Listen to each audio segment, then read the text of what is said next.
परिचय। राहुल, आओ एक खेल खेलें। हम कौन सा खेल खेलने जा रहे हैं रुचिका? हम एक ऐसा खेल खेलने जा रहे हैं जिसमें बगैर पलक झपकाए हम एक दूसरे को देखेंगे। जो पहले पलक झपकाएगा वो हार जाएगा। रुचिका, मेरा दावा है कि मैं ही जीतूंगा। वाह, तुम्हें बहुत विश्वास है।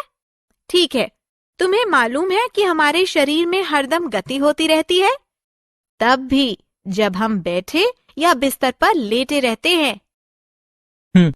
मैं नहीं जानता रुचिका। अच्छा राहुल, तो ये खेल खेलने से पहले आओ तुम्हें शरीर में गति के बारे में कुछ दिलचस्प बातें बताती हूँ। बच्चों, इस पाठ में हम शरीर की गति और गति तथा गमन के बारे में जानेंगे। उद्देश्य: इस पाठ के अंत में आप निम्न करने में सक्षम हो जाएंगे: गति एवं गमन का वर्णन करना, मानव शरीर और उसकी गति की जानकारी प्राप्त करना, विभिन्न प्रकार के जोड़ों को पहचानना, विभिन्न मांसपेशियों एवं उनके कार्य को पहचानना, विभिन्न पशुओं के शरीर की गति को पहचानना, धारा रेखित स्ट्रीमलाइन्ड शरीरों को पहचानना, शरीर में गति। अरे, मिट्टी में केचुए को देखो, ये कैसे रेंगता है। हाँ, जैसे हम चलते या दौड़ते हैं उसी तरह ये केंचुए रेंगते या सरकते हैं। चिड़िया उड़ती हैं, मछलियां तैरती हैं, सांप फिसलते हुए चलते हैं। इन गतियों के अतिरिक्त हम देख सकते हैं कि हम अपने शरीर के विभिन्न अंगों को चलाते फिराते हैं। जैसे जब हम कोई किताब उठाते हैं तो अपने हाथ को चलाते हैं। गति का अर्थ स्थिति में बदलाव है, जबकि गमन का अर्थ शरीर को एक स्थान से दूसरे स्थान पर ले जाना है। मानव शरीर और उसकी गति। हम जानते हैं कि हमारे शरीर का ये रूप हड्डियों, उपास्थि या कुरकुरी यानी कार्टिलेज और मांसपेशियों के कारण है। मानव शरीर में 206 हड्डियां होती हैं। मानव शरीर की सभी हड्डियों के ढांचे को कंकाल कहा जाता है। इसमें खोपड़ी, हाथ की हड्डी, कंधे की हड्डी, पसली पिंजर, श्रोणी हड्डी, रीढ़, टांग की हड्डी और उपास्थि होते हैं। खोपड़ी मस्तिष्क की रक्षा करती है। पसली पिंजर फेफड़ों यानी फुफ्फुसों, हृदय, उदर और यकृत यानी जिगर की रक्षा करता है। रीढ़ कंकाल के एक सिरे से दूसरे सिरे तक होती है। ये सभी हड्डियों से जुड़ी होती है। श्रोणी अस्थि उदर के निचले अंगों की रक्षा करती है, जैसे मूत्राशय, मलाशय और गर्भाशय। जोड़ों के प्रकार। जिस स्थान पर दो अलग अलग हड्डियां मिलती हैं उसे जोड़ यानी संधि कहा जाता है। मानव शरीर में 4 प्रकार की संधियां होती हैं। वे इस प्रकार हैं: कंदुक खल्लिका संधि, कोर संधि, धुराग्र संधि और अचर संधि। कंदुक खल्लिका संधि।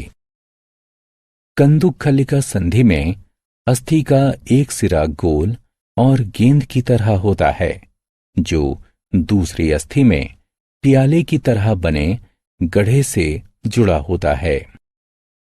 इससे किसी भी दिशा में गति होती है। कंधे के जोड़ और श्रोणी संधियां कंदुक खल्लिका संधि के उदाहरण हैं। कंधे के जोड़ में प्रागंडिका का ऊपरी सिरा कंधे के मेखला यानी पेटी के खल्लिका यानी सॉकेट में घुसा होता है और इस तरह ये भुजाओं को घुमाने में सहायता करता है। श्रोणि संधि में ऊर्ध्वस्थी फीमर का बड़ी गेंद के आकार का ऊपरी सिरा श्रोणि मेखला की गहरी खल्लिका में घुसा होता है। धुराग्र संधि। एक अस्थि दूसरी अस्थि के चूलनुमा यानी धुराग्र जैसे सिरे पर घूमती है। खोपड़ी का रीढ़ के ऊपरी हिस्से पर घूमना इसका एक उदाहरण है। हिंज संधियां या कोर संधियां। ये संधि किसी एक ही स्थान में गति करती है, बिल्कुल किसी दरवाजे के कब्जे की तरह।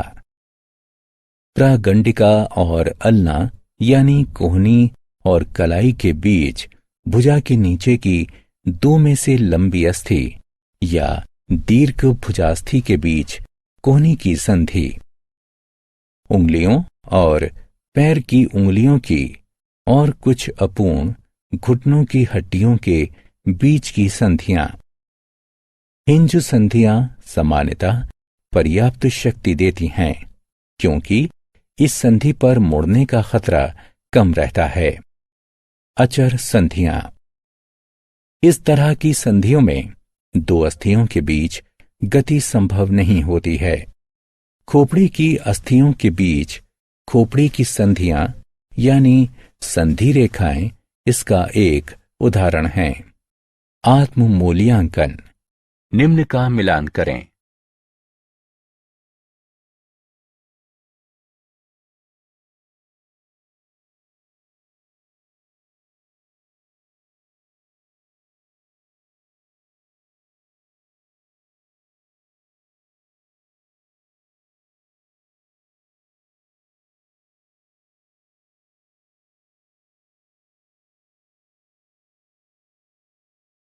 उपास्थि। उपास्थि एक कोमल अस्थि ऊतक है जो संधियों को जोड़ता है। ये बाहरी अंगों में होता है, जैसे कान और नाक। पेशियां एवं उनके कार्य।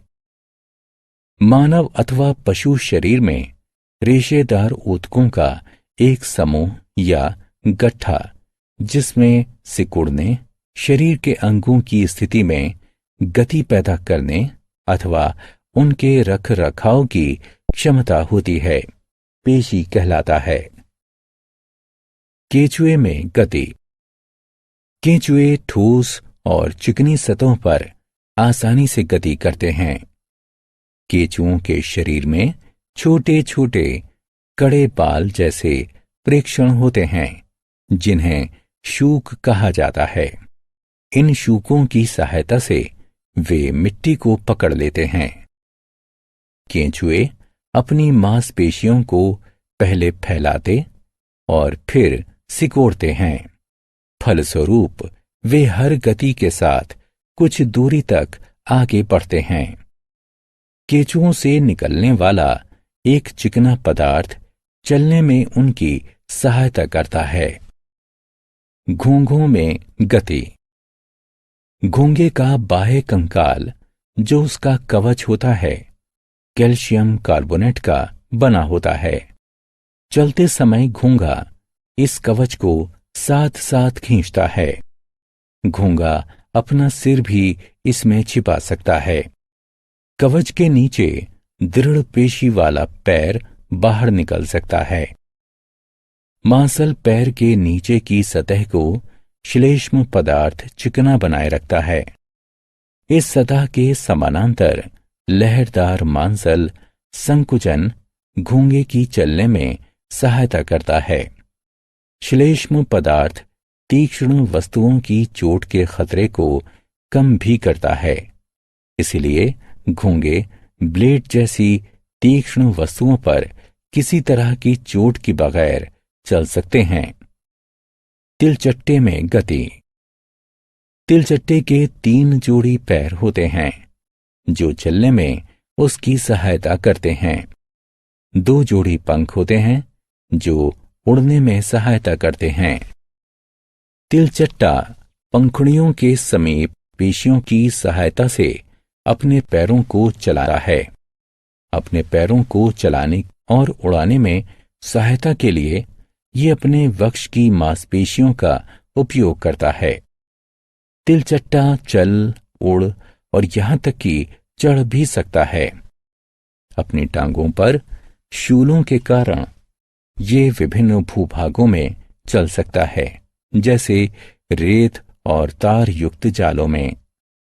चिड़ियों में गति। एक पक्षी का शरीर उड़ने के लिए सबसे अधिक अनुकूलित होता है। इसके पंख विशेष रूप से रूपांतरित अग्र अंग होते हैं। इन अस्थिमय अग्रपादों की सहायता से पक्षी आसानी से उड़ सकते हैं। पक्षियों की अस्थियां हल्की और खोखली होती हैं। वक्ष की अस्थियां उड़ने वाली पेशियों को जकड़े रहती हैं। पंख फड़फड़ाने में उनकी सहायता करती हैं। पक्षियों के कंधे की अस्थियां बहुत मजबूत होती हैं। उनमें मूत्राशय नहीं होता, जिससे उन्हें आसानी से उड़ने में सहायता मिलती है। अपने पश्च पादों की सहायता से वे वृक्षों पर चल और बैठ सकते हैं। मछलियों में गति। मछलियों का शरीर धारा रेखीय होता है, जो पानी में तेज चलने में उनकी सहायता करता है। मछलियां अपने पंखों के सहारे तैरती हैं। पूंछ एक पार्श्व से दूसरे पार्श्व चलती है और सही दिशा में चलने में उनकी सहायता करती है। किंतु कुछ मछलियां अपने शरीरों को एक पार्श्व से दूसरे पार्श्व मोड़ती हुई चलती हैं, जिससे एक दबाव बनता है जो आगे बढ़ने में उनकी सहायता करता है। सांप में गति। सांप अंग्रेजी वर्णमाला के एस आकार के वलय यानी पाश कुंडली बनाकर और टेढ़े मेढ़े ढंग से चलते हैं। वे सीधी रेखा में नहीं चल सकते। अति चिकनी सतह पर चलना उनके लिए कठिन होता है। सांपों की एक लंबी रीढ़ और अनेक पेशियां होती हैं, जो फिसलते हुए आगे बढ़ने में उनकी सहायता करती हैं। सांप घास फूस, रेत और पानी में चल सकते हैं। सांप के हाथ या पैर नहीं होते, किंतु फिर भी वे वृक्षों पर चढ़ सकते हैं। आत्म मूल्यांकन। विभिन्न चालों का उनसे संबंधित सही जीवों से मिलान करें।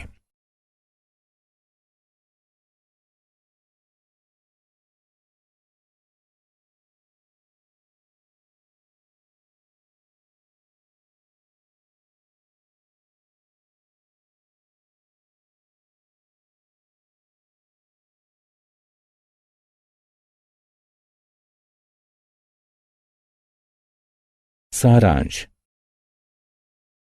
आइए हमने जो कुछ सीखा है उसे संक्षेप में दोहराएं। कोई व्यक्ति जब बैठा या लेटा होता है तब भी उसके शरीर में गति होती है। मानव शरीर अस्थियों और उपास्थियों का बना होता है, जो शरीर को एक आकार देती और अंदरूनी अवयवों की रक्षा करती हैं।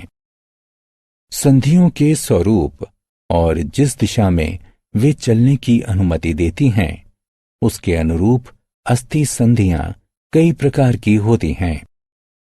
शरीर में गति दो पेशियों के संकुचन तथा शिथिलता के कारण होती है।